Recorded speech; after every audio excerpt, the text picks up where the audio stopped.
Hi, Paulo here from Analytics.com, bringing you another review, and this time it's about my experience sa recent reopening ng store ng Vans sa Trinoma. So, last week, I was invited by Vans Philippines para i-check out ang newly reopened na store nila sa Trinoma branch.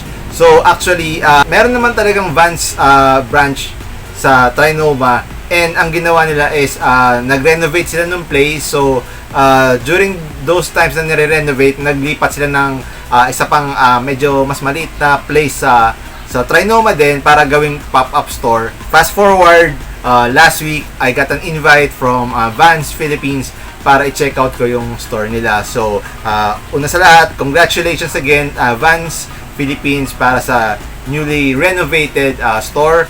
So, ano ang nangyari dun sa event na yon? Well, dun sa event na yon, pinakita yung bago nilang store, which is mas modern yung look, mas spacious, at saka mas parang masasabi ko mas well lit yung area. Kasi dati nung hindi pa na-renovate, medyo yung itsura medyo hindi pa ganun kaganda yung lighting. And this time around, mas maganda yung lighting and mas na-emphasize yung mga products na pinapakita nila or yung mga gusto nilang i-highlight. So, during that time nung event, merong parang DJ sa may entrance para siyempre to set the mood, para may magandang sounds din. Sa may bandang escalator, kasi since malapit siya sa escalator yung Van store, merong silang sinet up na parang food and beverage section. So finger food saka drinks para sa mga mag-a-attend ng event. So syempre, ang ginawa, may priest na nag-bless nung area ng store together with the people from Vans Philippines. So, tapos, na-meet ko rin si Miss Angel, yung kumausap sa akin para yung nag-invite sa akin sa event. So, tapos, some of the media people nandun din. So, ayun, sinilip ko yung Vans store, kung anong meron. So, pagkapasok ko lang, naka-display na kagad doon yung latest collab nila, which is yung Vans at saka yung Disney. Of course, nandun din yung mga ibang apparel, yung mga streetwear, saka yung medyo modern look na masasabi natin very perfect din para sa panahon ngayon. Syempre, yung style naman din ng Vans, bukod sa streetwear na medyo rugged, nasa modern, parang modern fashion look na rin.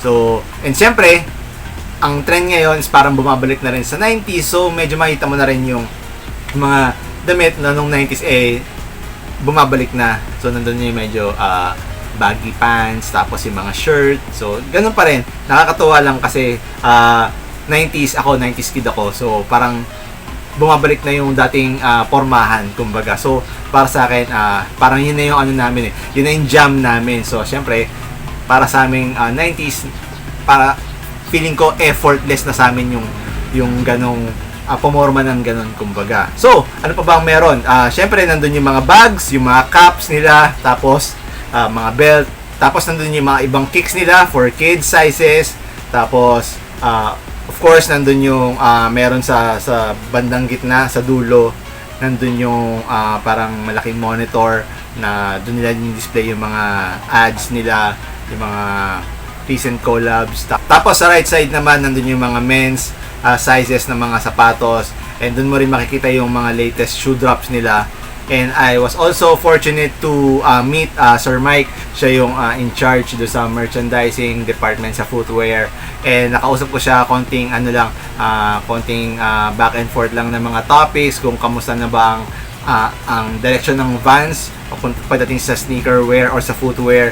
And sabi naman niya, very rich kasi of course, gusto nilang i-emphasize yung roots ng Vans, which is yung skateboarding. Kasi alam naman natin, kahit anong mangyari, na yung Vans, siya yung kumbaga isa sa mga front runners o yung mga parang face pagdating sa mga skateboarding and surfing footwear. So, lalo na dito sa Pilipinas, kasi kumbaga siya yung pinaka kilala pagdating sa footwear when it comes to skateboarding and sa surfing na rin. Tinanong ko rin yung pagdating do sa mga tech na ginagamit nila, like of course I applaud them for continuing the movement para sa sustainability, and sabi nila itedire-diretso pa rin naman nila yon. And it's good to know kasi nga alam naman natin ngayon marami ng brands ang into sustainability para kahit paano makatulong na rin sa Mother Nature. Tapos, in terms of tech, kasi nga, hindi naman ako talaga nag-skateboard. So, tinanong ko yung mga latest cushioning techs nila, in particular yung Pop Cush at saka yung V3 Cush. Sabi ko kung hindi ba nako-compromise yung sa performance ng pag-skateboard. Kasi I would assume na bilang nag-skateboard, kailangan you have a feel for the board, yung sa skateboard, kumbaga. So, hindi ba mako-compromise yung pinaka pag-skateboard mo with that kind of cushioning setup na actually siya, parang insole siya sa loob ng mga sapatos na ginagamitan nila ng ganong tech. Sabi naman ni Sir Mike, hindi naman daw kasi during the testing process, meron pa rin namang enough pa rin yung nabibigay niya na board feel or yung feel para sa board. So parang to sum it up, parang it's more na parang ang nabibigay niya ay step in comfort, 'di ba? Since kasi alam naman natin yung mga nag-skateboard naman of course bukod sa nag-skateboard ginagamit din nilang panglakad-lakad yung Vans nila. So kumbaga kahit paano nakakatulong 'yon pagbigay ng step in comfort.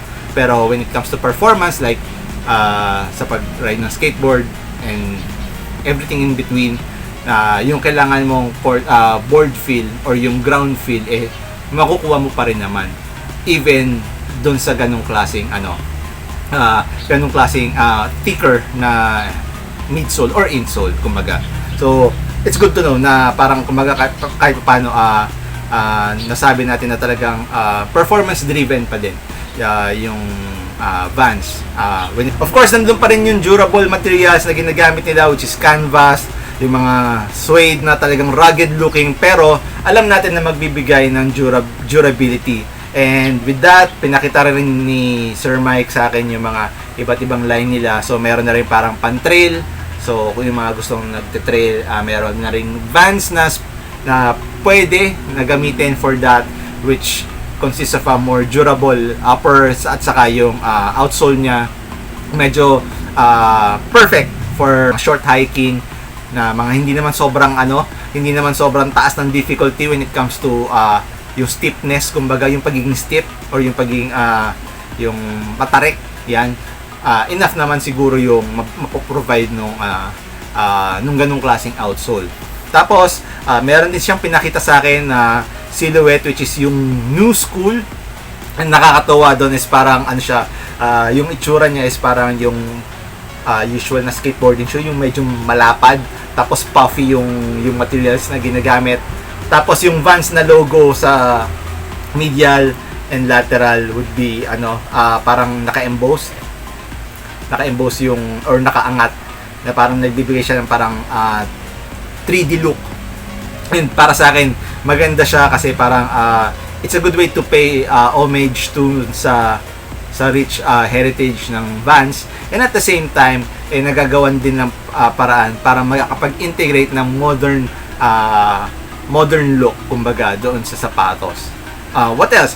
Nandun pa rin syempre, of course, yung mga classic silhouettes na gustong-gusto natin sa Vans, yung mga slip-on, yung old school, yung high cut na silhouette na build ng sapatos, nandun pa rin yung Vans Authentic, nandun din. Tapos yung mga slip-ons, at saka speaking of slip-ons, meron din dun yung mga slip-on na EVA based or yung foam based, yung nauso ngayon, na of course yung mga clogs more familiar, I'm sure yung marami sa inyo ng mga clogs, meron na rin sila na parang sort of ganon, pero hindi naman kasi sobrang lapad nung shape nung footwear. It's more na parang slim siya, para siyang, isipin nyo, para siyang yung slim fit ng mga usual na Vans, pero isang buong foam ang construction niya, which is parang okay na rin kasi kahit paano nagawa nilang sumama sa trend without mako-compromise yung look nila, kasi ganun pa rin, slim pa rin. And I'm pretty sure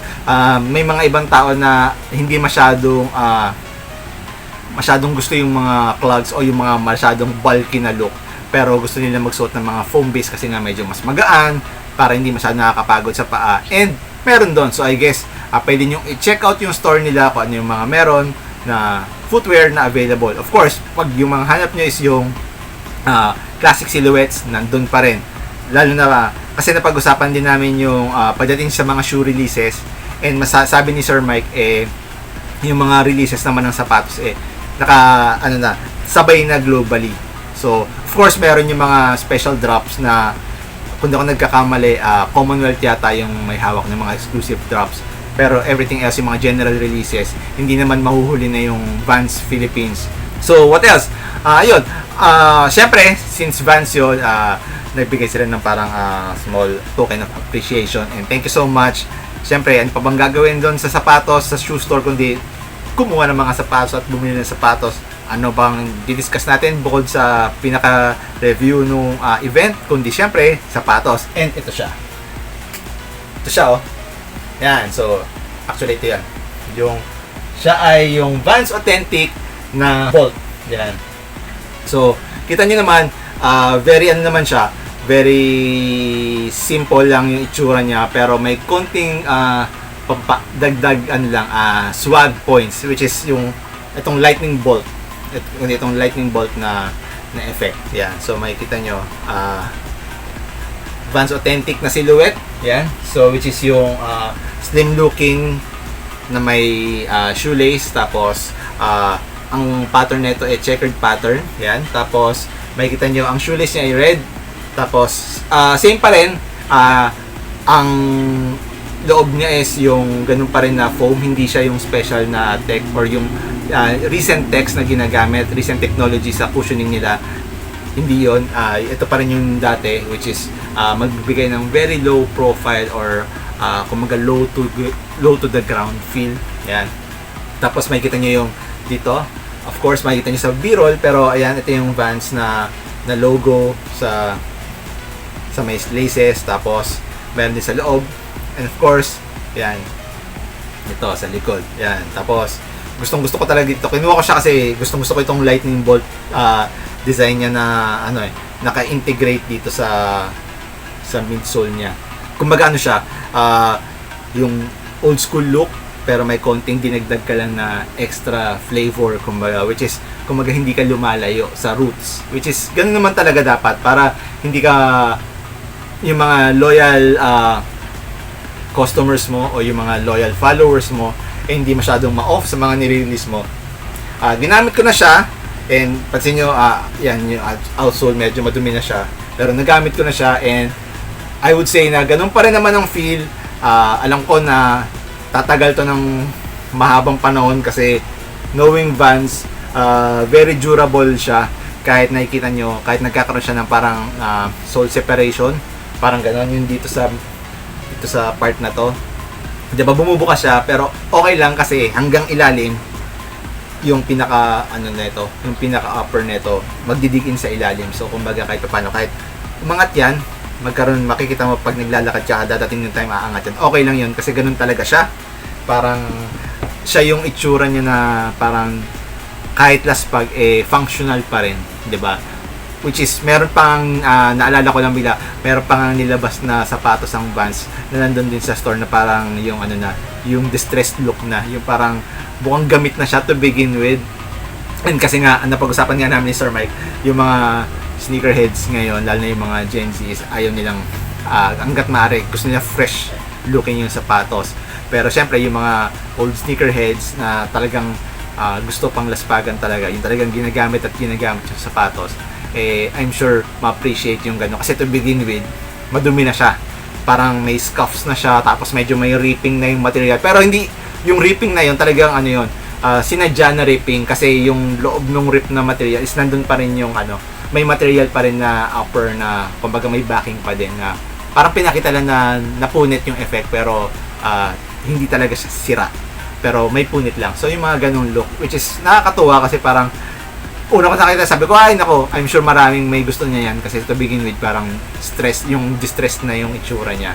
So check nyo rin yung yung sapatos na yon. And ano pa ba? Ayun, maraming salamat Vans for inviting me sa event nyo, and I wish you the best sa business, and sana marami pang shoes or silhouettes na lumabas together with new techs, and abangan nyo kung ano man yung mga ilalabas ng Vans, and pag kayo maglala pag may lumabas na mga bago silang models or collabs. And since malapit na naman ako sa Trinoma, I'll make sure to feature them sa Analytics para magkaroon din ng awareness yung mga consumers natin sa mga bagong drops from Vans. So that's it. Thank you for watching this video. Give it a thumbs up and be sure to follow analytics.com for more sneaker news, features, and reviews. I'll see you in my next video.